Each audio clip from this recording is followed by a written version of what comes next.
If someone was to ask me, which I get this question quite often, would you ever get married? And when I give this answer, people laugh and it's like, I'm being serious. Like, take me Serious. seriously, guys. Okay. I would genuinely marry if as properties in plural, properties in my name, assets in my name. I want land, I want assets, I want properties. I'm not marrying for love just as an emotion. I'm marrying for love as security. I'm marrying for my future to be set good, the future of my children, for the rest of my life and their life. What? Bro, what are you talking about, man? Bro, I'm out, man. That nigga's tripping. It doesn't have to be all about love, but she's saying no love, no money, no romance, pretty much. All right. So let's hear what she says. I think it's so interesting that women are expected traditionally under this definition of love to be the homemaker, to be the all-star sexual being, to be ever emotionally present. And what do we expect of men? Just like come home, put your briefcase down, be there, I guess. Like, No, men are providing, they're paying the bills. I mean, everyone has their roles. I mean, if you want to be in the man's position to go and work all day and bring home the bacon, some guys will gladly take that position, and then they will stay home and take care of the house and the kids. As soon as you give birth, give the kids to the man, he stays home, you go work and provide. I mean, if you're okay with switching the roles, so men definitely do something. we're not asking enough of men. And this is again where the conversation gets really touchy, because it could be argued, which is true, that men are having a difficult time mentally. There's this whole conversation about the male loneliness epidemic, which I find quite interesting and almost hilarious, because like, Really? oh yeah, of course you're gonna be lonely. You've killed all the women. Like, what do you mean? Why are you complaining that you're lonely? But also, irony and sarcasm aside, Yeah. I think the male loneliness epidemic and feminism, these are all components that exist next to each other, because what's happening is the more women find their worth, the more they don't want to be around men. And men are like, oh, what about me? I want you to center me more. And it's like, well, men need to learn to find sustenance, entertainment, and sexual gratification outside of women, because we don't owe men that. Well, I have news for you, mama. Men are actually walking away from dating and relationships. Because to the extent that some women are now saying men don't approach us anymore, men don't take us to dates anymore. Where did the good men go? So you're right. There's an epidemic of lonely men, but at the same time, there is beginning to be an epidemic of women wondering where the good men are, why men don't want relationships anymore, and why men don't approach them anymore. So at the end of the day, you are getting exactly what you're asking for. And so when I talk about money, when I talk about expecting more from men, when I talk about the fact that I wouldn't date a man who isn't a provider, all the men who are on the complete opposite side of that, who harp on about male loneliness, they're the ones who come into my comments and they're like, well, this sounds really cold. What about love? This is all about love. Well, so then, are you an advocate for marriage? Yes, on the terms that the woman benefits. Okay. So, And how does the man benefit? what I mean by that is, if someone was to ask me, which I get this question quite often, would you ever get married? And when I give this answer, people laugh and it's like, I'm being serious. Like, take me seriously, guys. Okay. I would genuinely marry if as properties in plural, properties in my name, assets in my name. I want land, I want assets, I want properties. I'm not marrying for love just as an emotion. I'm marrying for love as security. I'm marrying for my future to be set good, the future of my children, for the rest of my life and their life. Okay, so you want properties, guaranteed properties before marriage. Good argument. You have every right to want that. What's the guarantee that the man is going to have kids? What's the guarantee you're going to give the man romance when the marriage starts and it keeps going? Because for some reason you're always going to have the properties. So that's why for me a prenup would make more sense. It's like no one is guaranteed anything. You're only guaranteed something if this continues to work out or if it doesn't, which is something I like Michael Jordan's prenup, apparently, for every year his wife stays with him, he gives her $5 million a year. That's his prenup. It's not like she got any property at the beginning of the marriage, but for every year she stays with him and she doesn't divorce him, she gets $5 million. Look, I may not always agree with Chidera, but I deeply value her perspective and where she's coming from. What she's talking about here underscores an important truth. Marriage, at its core, is both an emotional and practical union. Fact. Now, while love is often romanticized as the sole reason to marry, her emphasis on security, assets, and a stable future challenges us to think deeper about what partnership should actually provide. Now, love without security can leave people vulnerable, True. and security without love can feel hollow. Can The feel, most resilient you marriages can feel used. strike a balance, offering emotional fulfillment alongside tangible stability. Her perspective invites us to reimagine marriage as not just a promise of affection, but as a collaborative investment in a shared future. When I say things like that, people tend to have a very defensive response. And I get where it comes from, because they're like, yeah, but this is so materialistic. What about real love? What about if the man you fall in love with is a man who is really poor and has nothing going for him? And my answer to that is, well, he wouldn't be the love of my life. At most, he could be my friend, maybe, but I wouldn't marry him because he can't give me the lifestyle that I'd want to live in. When I think about marriage, I think about, okay, if I'm 30 now, what do I want my life to look like in 10 years' time, 15 years' time?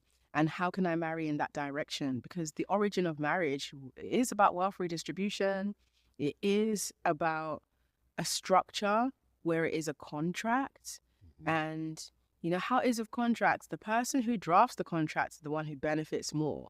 And patriarchy, men are the ones who are in charge of all of this infrastructure. So it's always going to benefit them. It's about... First of all, I disagree with the last part. It's not true that when the marriage contract ends, the man benefits more. We have seen so many statistics, so many divorces, and we've even seen some men end their lives because of divorces. If they're not losing their kids, they're losing their property, their businesses, and so on and so forth. Imagine when a man who's paying mortgage for a house during divorce, he's kicked out of the house, now he has to go homeless. So the first part, I disagree. But where I kind of agree with her is like, because marriage is such, especially if the kid's going to be involved, I understand where she's coming from, that, hey, if you're broke, we probably shouldn't be together, because love doesn't pay bills at the end of the day. So, and this should be a message to even us as men. It's like, if you really, I get it. You know, you don't have to be super rich to be in a relationship or get married. But if you're broke and you're also still struggling to build yourself up, there's no reason why you should invite in someone else that someone expects you to pay their bills as well. Because as men, we can't be delusional. Women want providers. Even women who make millions of dollars want providers. If you're lucky enough and you get you a Rihanna who's a billionaire like A$AP Rocky, then maybe. But those are few, very few women are willing to pay bills for a man and also, you know, carry his babies. But from the majority of women, as men, we know women want providers. So now, if we know that, there is no reason why you should try to lock her down, especially if you know you're already struggling with your own bills. So on that part, I do agree. It's not at that part. On that part, it ceases to be just about love. We gotta be practical as men as well. You know, you're gonna have to pay. Shout out to CGA. All men pay. You're gonna have to pay the price for marriage, and usually it means security. You know, because you are pretty much telling the woman, "Hey, leave all those guys who may give you a better lifestyle that you want or used to, and come stay with me in this 1-bedroom, 1-room apartment, you know, and struggle with me, whatever, so on." Do some women have crazy, unrealistic standards? For sure. But on the baseline, you got to be able to provide something. Out just going for beyond the first guy who gives you a compliment and being like, well, I have to marry him because I've been swept off my feet. It's about understanding that you're deserving of compliments. You're beautiful. Like, men are going to flatter you all the time, but you need to do the picking, and you need to make these men audition you. Okay, and I'm with you on that, right? The part that I'm struggling with is the assets part, right? So are you saying, let's say for example, we have a gentleman who, let's say, he's 25 years old, and it's a heterosexual relationship. You have the woman who has a higher level of education, makes more money than he does, has more assets than he does, but he's a nice guy, and he says he loves her. You said. What do you think should happen in that situation? And he wants to marry her. What should she do? First of all, nice guys finish last. So before she even answers, that is the truth. Nice guys finish last. But in the scenario he gave, he pretty much, I would say he gave a Rihanna A$AP Rocky situation. In that instance, I think the woman has to be in the mindset that she doesn't really care about a provider like Rihanna, honestly.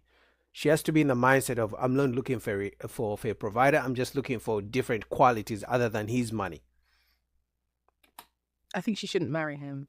It's going to sound so heartless and cold. I know people are going to be like, this is horrible. What do you mean? She's already got her own assets anyway. Right. He just, all she needs is just his love. Like, if I was in that scenario you've just described which I probably am really, I have a lot going for me. I'm successful in my own right. And that's the more reason why I'm always looking for like what's out there, what's bigger. There's always someone who's got more than me. I can learn from him. I can take his assets. Right, and do it. But the issue with that is there are very few men in that bracket. Now you and every other woman want that small percentage of men who have all the resources, who have more resources than you. Let's assume you have $1 million.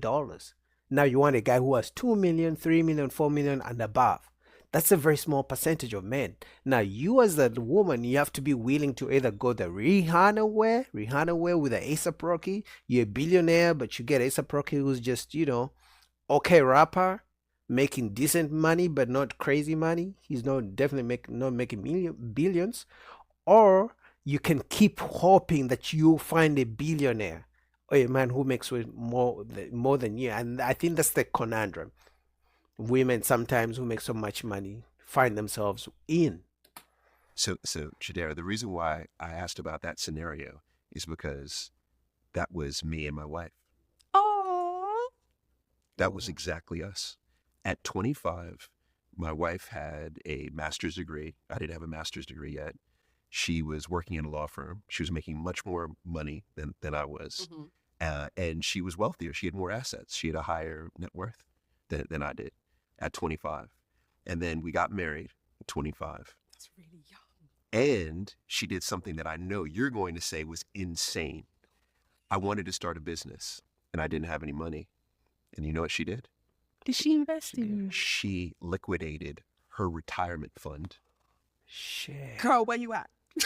Girl. Yo, that's a unicorn. When people describe unicorns, I can guarantee you to find that kind of woman right now in 2025. I could give you 100 years and you may never be able to find the kind of wife this guy got. Man, shout out to them. Shout out to their wife.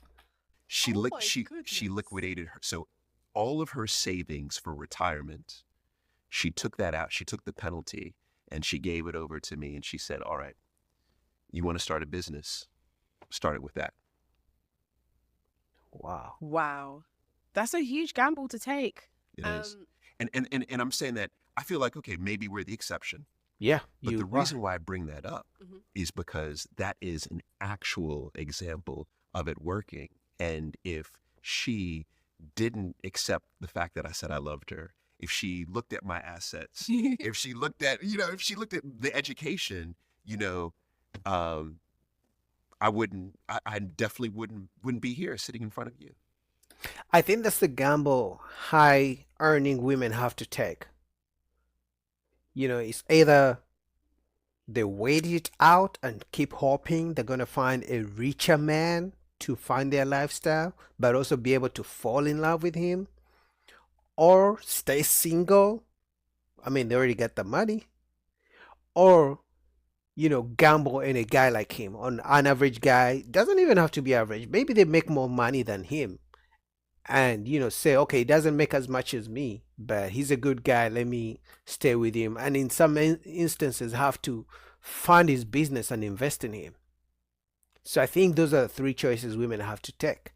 And for us men, we also don't have so many options at the end of the day. I mean, we're the providers. It's like you either have to go with a woman who makes more than you if she's available, or you don't, and feel intimidated and just have to find a woman you feel will accept you the way you are at the end of the day. Because at the end of the day, as men, we can only, whoever accepts us is who we go with at the end of the day. We don't have much choices. Unless you're Drake, you're in the top 1%, then clearly all women are going to flock to you anyway. I hear that. And at the same time, from the person that I've seen you to be, because I don't want to make you feel old, but like growing up, I've seen you on my telly loads, right? And nothing wrong with being old, by the way. Like, praise God for life. But like, why I'm saying this is, you would have gotten where, like, you're a determined person. I'm not saying that we're taking credit away from the incredible gesture of love and kindness and support that your partner put into you at that time. And there's been times when I've been with men and that situation, not your situation, but there's been a situation where I've outgrown and I've completely out-earned him. And I'm looking at him and I'm like, I can't do this because I know what's going to happen. Like, you're going to start feeling emasculated and this is going to start to affect me and us. So out of the love I have for you, I wouldn't need you to just go do your thing. And if it's meant to be, you'll come find me. Like, I'm not coming down from the top shelf because you can't reach me. I'm so sorry. But I honestly, I know women say this so many times, that when they make more money than a man, he feels emasculated or intimidated is the word they like to use. I disagree. I believe a man only feels like that because that's how she treats him. I make more money than you, so you can't tell me nothing. I make more money than you, so I won't listen to you. I make more money than you, so I won't listen to you. I make more money than you, so I'm always going to be bringing up arguments, or even throw it in your face that you're broke, that you can't handle a woman like me. So that's when men feel intimidated or emasculated. Because there's so many women who make lots of money who are the kindest people. Have I met any? No, but I'm sure they are there. So then, is it that you need to see the result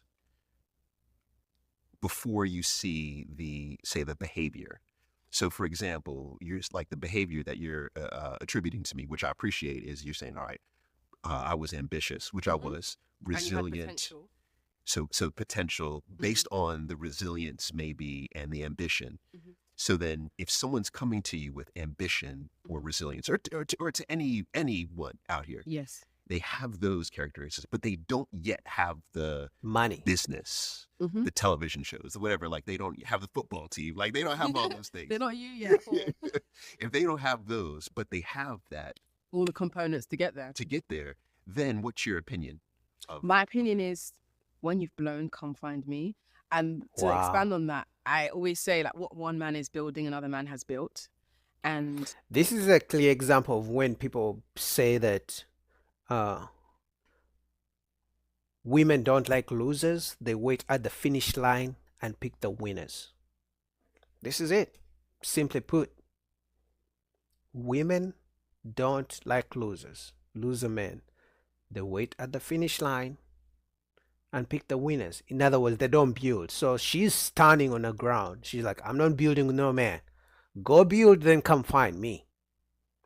But the question is, when he finally builds,